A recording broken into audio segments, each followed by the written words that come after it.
Welcome to the Dice Tower, a series of video reviews about board and card games. Here are your hosts, Tom Vasel and Sam Healey.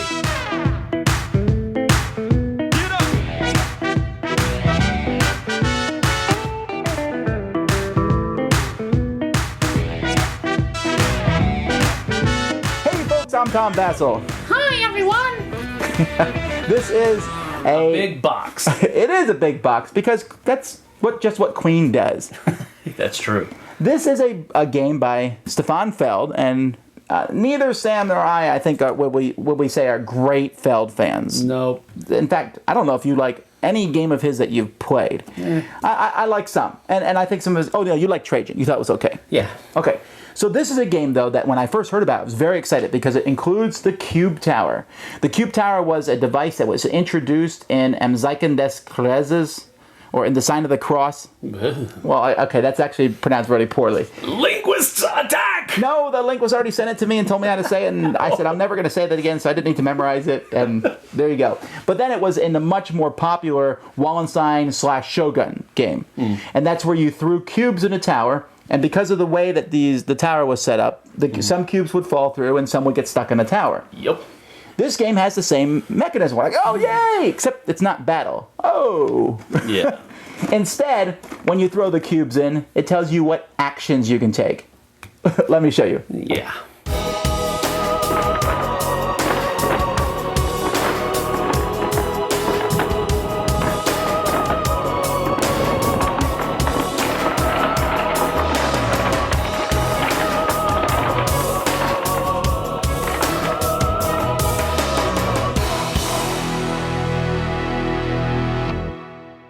Okay, as you can see, there are lots of pieces to this game. There's really a ton going on here. Well, let's take a look at the board first. The board is a modular board, and there's some rules when you set it up. You basically have to set it up so that there's passageways of sea across the board. There's different islands. On these islands, you have different resources that are placed on the spots on those islands. If an island has 20 or more spaces, you put a treasure chest on that island. And so this is the board for 4 players. If you're playing a game with fewer players, you'll make the board smaller. For 3 players, you would take out 1 row. For 2 players, it would go down to a 3x3. So this is with the full number of players. There's another little player board over here, and then of course here is the marvelous Cube Tower. Now at the beginning of the game, you're going to take every cube on this board here, and you're going to throw all of these into the tower. So this is very exciting, so I'm very happy to do this. I'm going to take all these and drop them into the tower. Now, you'll notice that most of them have come out, but let's take a look in that tower. You can see that some of the cubes have gotten trapped in the tower. I see a couple browns, a couple greens, a blue, and a yellow. Because of the way the tower is built, some cubes are going to get trapped there. The rest of the cubes are placed back on this round area over here. There are 5 rounds in the game, and each round has 7 turns. Each turn here corresponds to a color. So for the very beginning of each round, you always take all the blue cubes that you have here, and you're going to throw these into the tower. You're then going to look at what cubes come out. These cubes then are carefully taken from here, and they're going to be placed in the middle over on this board here. These are the actions that players can take this turn. They can take a brown action, or they can take a blue action. The number of action points that they have is equal to the number of the most cubes of one color. So there's 5 blue cubes, so you can take a 5 blue action or a 5 brown action. After players have taken those, these cubes are put back here, and then more cubes are thrown into the tower. This time we can see that from the tower, I had 6 black cubes, 1 green, and 1 blue. So I can take a level 6 black action, a level 6 green action, or a level 6 blue action. And you will keep doing this, and once you are done with the white cubes, which is the last one of a round, then the round ends and we reset some of the stuff, add more tiles over to these areas, etc. So what do these actions do? Well, the first action, the blue action, if you take that one, it lets you move your ships on the sea. Blue means sea. You start, each player has 2 ships, and you can start with them somewhere on the outside of the board. And let's say I took a level 3 blue action. I could say, okay, 1, 2, 3, and I could just go 1 there, but I could also move them as far as I want it as I move along the sea. When you move onto a spot, when you end your spot on a place where there's a harbor, an anchor, you can take one of your trading posts and put it on the corresponding spot on an island. The first person to discover each island is also going to score 3 points immediately. Each player has their own little player board in front of them, and the black action is going to be used. If you take, for example, a 4 black action, that simply adds 4 cannons to your pile. So you're going to be able to add cannons. You need cannons because at the end of each round, you're going to start with one of these pirates revealed. There's a 2.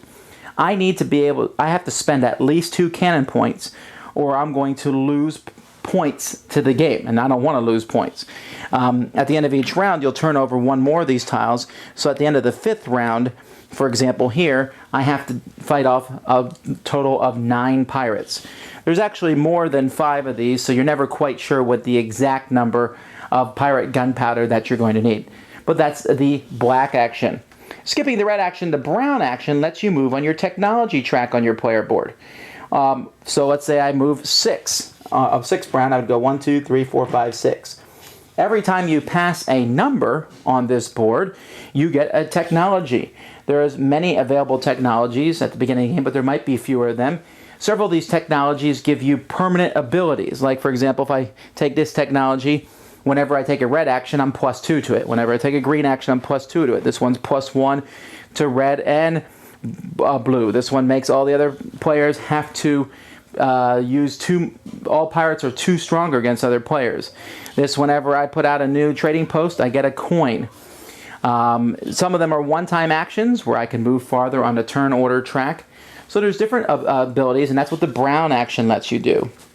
Skipping the green, we then come to the yellow action, and the yellow action is going to let you purchase for gold these trading tiles here. The cost of each tile is on it, and they each have a type. Once you take those, you will place them on your player board near the top. So maybe, for example, I bought a coffee one, so I'll put that one there, and later on I'll buy the cinnamon and put that one over there. So that's what the yellow action lets you do. The red and the green actions go hand in hand. The red actions let you buy tiles and place them in front of you. Each player has a stack of tiles of their own color. For example, here's some of the red tiles that a player might have in front of them. And you don't actually start with these tiles, you have to buy them. So let's say I had 3 red cubes to spend. I could buy this one, and this one. You can buy as many as you can afford, and there's quite a few of your own. You're also allowed to buy one of these neutral tiles that are in the middle of the board. These are much more expensive. You can see this one here cost 5 red cubes to buy. Green cubes then allow you to place these on the board. Now, when you're placing these on the board, you have to place them adjacent to where you already have a trading post or next to tiles that can directly lead through neutral or your own color back to a trading post. So let's say I have a trading post here and I have some tiles in front of me, and so I have 4 green. Well, I could place this one here, which then I would score points, and the number of points you score depends on whether it's a big island or not, which is denoted by the treasure chest. I turn it over because that looks cool. And so that one cost me 1, and I had 4, so I can also place this neutral one down, and this neutral one, which gives me more points. Look, that one's going to give me 9 points for placing that down.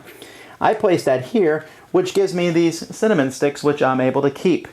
And those are also going to be kept on your player board here. At the end of the game, you're going to take the number of tiles here. You already have 1 printed on the board.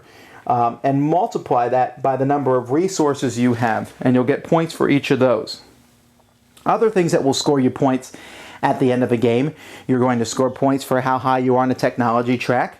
So if you're all the way at the end, you'll get 15 points, and you'll score points for gold. You're able to, if you don't want to take any actions, you divide the number of cubes that fell out of the tower by 3, and that's how much gold you would get. And gold is very useful because you need it to buy tiles and other things. Now, all these actions require the players to go in turn order, and so red would go first, then yellow, then blue, then white.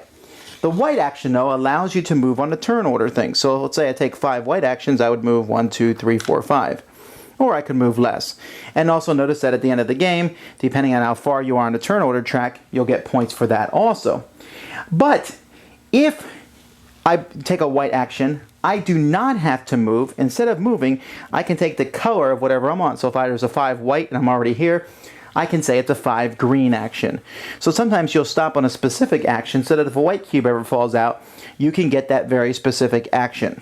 That's basically it, except for when the island is completely covered with tiles. When the island's completely covered with tiles, the person who covers it, if there is a treasure chest, they'll get it. And that can be exchanged for 3 gold anytime they want. However, each person who has a trading post on an island is going to score points. They look at how many trading posts they have. So let's say they have 4 on that island. They're going to get 10 points times this token up here, depending on what round it is. So in the first round, when you finish an island, you'll get 5 times, then 4 times, 3, 2, and then finally 1. It's very difficult to finish an island on the first round, so you probably won't get 5 points, but you'd like to score it maybe not in the last round where you only get 1 point times 10. It'd be a lot cooler to get 2 points times 10. So you keep doing this, and after 5 rounds, you're going to add up points, and there's a little bit of endgame scoring looking at the different tracks that people are on, converting gold to points, etc. And the person with the most points is the winner.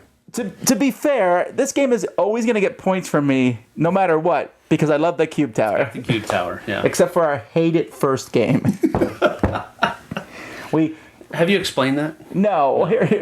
We were first playing this, and we were throwing cubes in, and 1 or 2 cubes would come out. And I was like, Woohoo! This is a very boring game. Sam was actually visibly getting really irritated with the game. And I said, okay, maybe the cube tower is not fixed right. Shake it out, Sam, and let the cubes fall out. So he shook it, and nothing came out. And I was like, nothing came out. And so I was like, what is this? And we look in the bottom, and there's all pretty much very close to all of the cubes we had. The bottom part of the tower had come up just a little bit, and all the cubes just kept sliding back there and falling. And so we learned a valuable lesson. Make sure that the tower is properly assembled. Check your components before you begin the game. So, but I really like that mechanism. Yeah. I think it's fun to throw cubes in and see what comes out. There's just something about that. Now, the thing is, this whole game revolves around this mechanism. Mm-hmm. It really does. Yeah. So, while that was a dumb game we played where too few cubes came out, then sometimes I wonder if too many cubes came out. I almost wish there was more would get stuck in it so that you get a cooler mix maybe of choices sometimes. Right. The rondel, well, I don't know if you can call this a rondel. I guess it is a rondel where you have let's call it a rondel. The different action cubes, we'll call them that, all situated in a circle. And you know the order that they're going to come up. So in one aspect, and this is one of the hitting points for me, one aspect is you know what actions are going to come up. The other hitting point for me is that when those cubes go into the tower, that probably won't be the only action that comes up. And you can use the largest number of cubes for any action that's there, for how many times you get to do that action. So that was one of the cool things about me, because I like to try to plan ahead. I know which actions are going to be coming up, but then there's a little bit of a randomizing factor that other actions might come up at the same time. And so maybe I'm planning on doing this, but another different kind of action comes up, and I can say, ooh, yeah, I might want to do that. So there's that decision to be made there. I think that's really cool. Yeah, this game is, that's cool. And the whole game centers around it. So you have to kind of take that into aspect. Mm-hmm. The game itself there's really nothing new and unique about it. You're moving ships around, you're dropping stuff off, you're putting tiles on the board and covering up spots, and you're getting points for sneezing and doing whatever, anything you do, you get points. Right. And that's, how his games are. Although I'd say this one's maybe a little bit less. It has a more focused theme. Like Trajan, I didn't really know what was going on theme-wise. In this game, you're exploring new lands and planting plantations and all that. Yeah.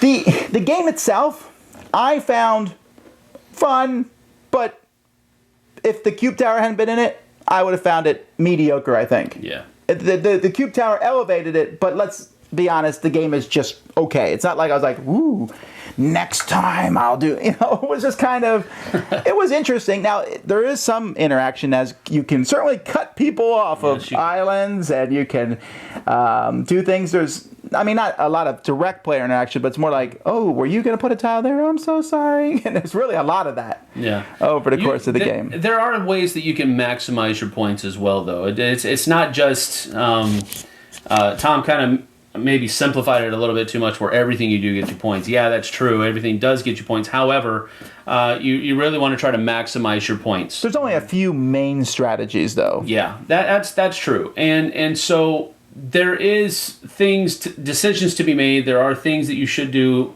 over other things that you could do. I think it's, I mean, I know it's kind of a points a lot type thing, but I think it has a little bit more weight than that. No, I think so. In fact, I would say I liked it more because of that. There's some aspects I really like. I like the technology, how you just automatically got one. My only complaint would be I wouldn't have minded seeing more cooler technology. Yeah. And some technology I would argue is much better than other technologies. But that's just the way that these kind of games work, right, in a way. Overall, I enjoyed it. It's a cool idea. I don't know how often I would ask to play it, but I'll give it one cube tower up. I'll go ahead and say this. I would never ask to play Amerigo. However, I would not be opposed to playing it if that's what everybody else wanted to play. So I guess that's around a 6 or a 5 as far as BGG is concerned. So it's okay. I'm not going to beat people over the head to try to play this. And try to weasel my way into that table. I also felt it was one round too long. Yeah, but one round isn't that big of a deal. Okay, well, it's not that big of a deal, especially the way with how fast this one plays. Anyway. Oh, and the pirates? Come on, Stefan Feld. Seriously, can you think of something in a game that doesn't just make you lose points at the end of a round unless you stop them? I'm calling these pirates rats. Oh, look, more rats. Let's stop them. Well, it's from Notre Dame. Yeah, he didn't like the rats in Notre Dame either. But that's what I'm saying, though. He does the same mechanism every time. It's like, ooh, I'm going to slap you. You know why he didn't like the rats in Notre Dame? That's not the point. Because he got totaled by them. That's why. Oh, I didn't get totaled by the pirates in this one. In fact, I did quite well against them. But you didn't feel like you're fighting pirates. It was like, I've stopped myself from losing some points. I do like the token, though, that made everybody else have to fight the pirates at 2 more than you do. You wish there was more of those kind of tokens. That was very, very fun. All right, well, anyhow. I'm going to give this one actually 2 pirates up. Wow. No, not really. I'd say higher than me. Just 1 pirate up. I'm going to go ahead and say that this is a cool game to play. Stefan Feld, still not a designer that I'm going to go goo goo gaga over, but he did all right with this one. All right, that's Amerigo.